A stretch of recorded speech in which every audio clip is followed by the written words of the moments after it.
One of the things that I did at AR was to stage live versus recorded concerts where we compared the sound of the speakers to the reproduced sound that the musicians had recorded previously. And I felt that these concerts, besides being good advertising, indicated what we thought the nature of high fidelity was, defined the nature of high fidelity. I once wrote an article for the Saturday Review whose title was High Fidelity to What? And the live versus recorded concert, of course, indicated to what? To the live music. At these concerts, although we were showing off loudspeakers, we couldn't afford to use auxiliary equipment that compromised the quality of performance.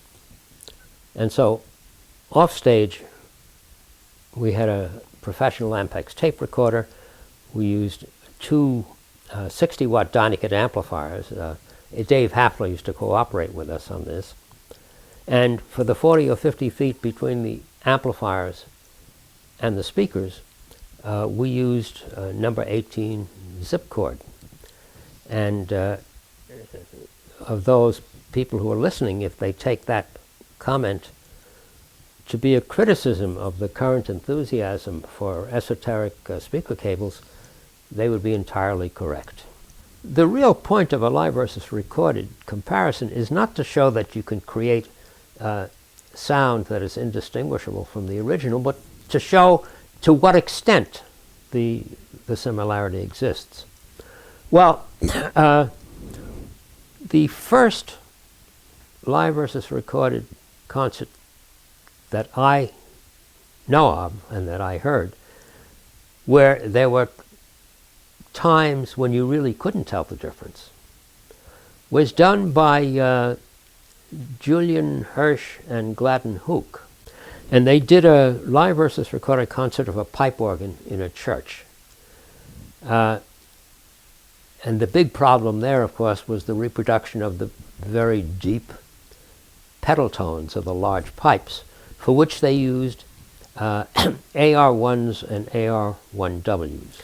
That concert impressed me enough, and the importance of what it did. It showed where speakers were good and where they were bad. So that I thought it would be a good idea for AR to do that. And we did live versus recorded concerts. Most of them we did with the Fine Arts Quartet. Then we did some with a Gustavo Lopez, who was a guitarist. And then we did some with a mechanical Nickelodeon, which included drum, piano, cymbal, and so forth and so on. Most of the reviewers who reported on the concerts with the Fine Arts Quartet, and it was reviewed extensively all over the country. The Washington Post once gave us half a page. We had easily half a dozen different papers wrote it up. Most of the reviewers said that the majority of switches between live and recorded were not detectable unless you were watching.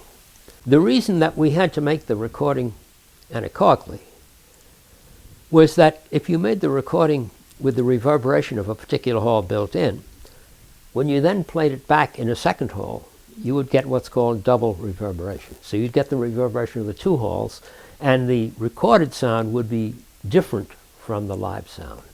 But if you record the sound anechoically, then it is projected into the hall, and it is treated by the single reverberation of that hall in the same way as the live sound projected into that hall.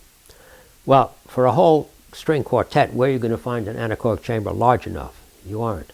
Fortunately, I have a front lawn. We put the musicians at the edge of the lawn where it faces a ledge onto a big open space.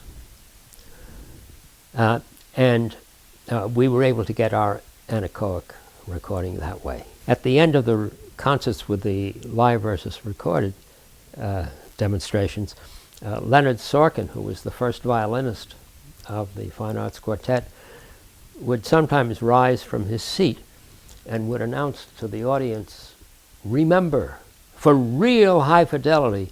And I would guess that at that point the audience winced, thinking, here comes the commercial.